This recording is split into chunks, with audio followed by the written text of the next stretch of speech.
a service of CNC Worldwide.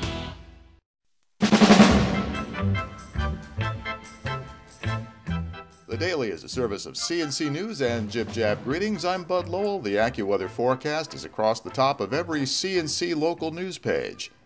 For the second time this week, a New York State legislator has been brought into court on federal corruption charges. State Assemblyman Eric Stevenson of New York City is accused by the U.S. Attorney's Office of accepting more than $22,000 in bribes from businessmen who wanted to build senior centers in the Bronx. In return, he allegedly introduced legislation that would have given them an effective monopoly on building senior centers in New York City. Prosecutors say Bronx Assemblyman Nelson Castro agreed to resign and cooperate with the government in return for their not indicting him as well. Assemblyman Stevenson was released on bail. Assembly Speaker Sheldon Silver is calling on him to resign. Earlier this week, State Senator Malcolm Smith and 5 other downstate political figures were arrested on charges of trying to buy Smith's way into the New York City mayoral race. Smith allegedly offered bribes to Republican Party officials so he could get a waiver to run as a Republican, even though he's a Democrat. The Webster teenager accused of burning down his house and killing 3 members of his family has a new legal team and another delay in the start of his trial. Michael Pilato switched from a public defender who represented him since December of 2011 to attorneys James Nobles and Brian DeCarolis. Both are well-known Rochester area defense lawyers, but they're coming on the case less than 2 weeks before Pilato was supposed to go on trial for second-degree murder, attempted murder, and arson. Monroe County Court Judge Vincent Donalfo asked Pilato if he wanted the change. Pilato said yes. The judge granted it and then adjourned the case until June 3rd. Judge Donalfo also said this is the last postponement. The trial has already been delayed once before because of the Christmas Eve tragedy in West Webster. Michael Pilato was 15 when he allegedly poured gasoline through his house and set the fire.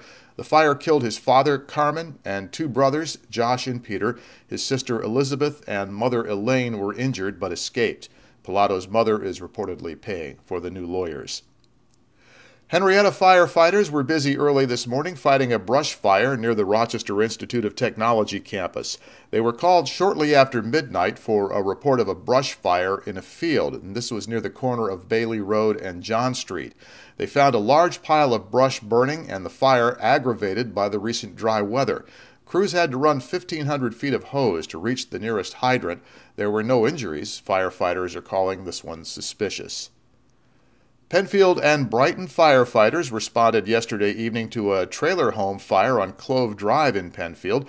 The Penfield Fire Department says firefighters arrived to find the trailer home fully involved. The building was a total loss, and the cause of the fire is under investigation. Firefighters say the homeowner had taken his dog out for a walk before the fire broke out. That may have saved his life. The Red Cross helped him with alternate housing arrangements. 2 Rochester men have been charged with felony sex trafficking of a minor after they were caught using an online classified ad site to prostitute a 14-year-old girl. According to the criminal complaint, 31-year-old Daniel Tank and 29-year-old Robert Palermo were caught when the girl's mother saw pictures of her daughter on Tank's Facebook page after following her daughter's computer activity. She went to the police and they found the girl at Tank's home. Both men are facing a mandatory minimum prison sentence of 10 years if they're convicted. In Irondequoit, police say they don't believe a missing 15-year-old is in danger, but they're still searching for her, and they're taking her disappearance seriously. They're also still asking the public to help by calling 911 if they have any information about Daisy Smith. Smith is a Fairport High School student, last seen when she left her mother at an appointment in Irondequoit and walked off. Police think she may have planned to visit friends. She was seen walking in the East Ridge Road, Seneca Avenue area near the Rochester city line. Police say she communicated with a family member via social media and reportedly said she did not want to come home. Police have talked to officials at Fairport High, but they still want to talk directly with her.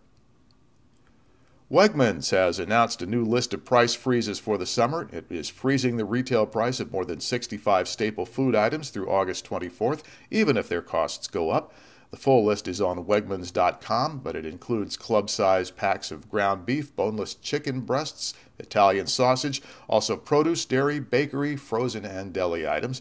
The list is made up almost exclusively of Wegmans brand products. The company says it can be more aggressive pricing its own brands.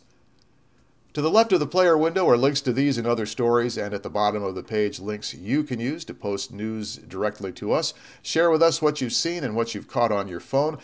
The next news is as it happens. The updates are as necessary, and you can help us be the judge of that. I'm Bud Lowell, CNC News.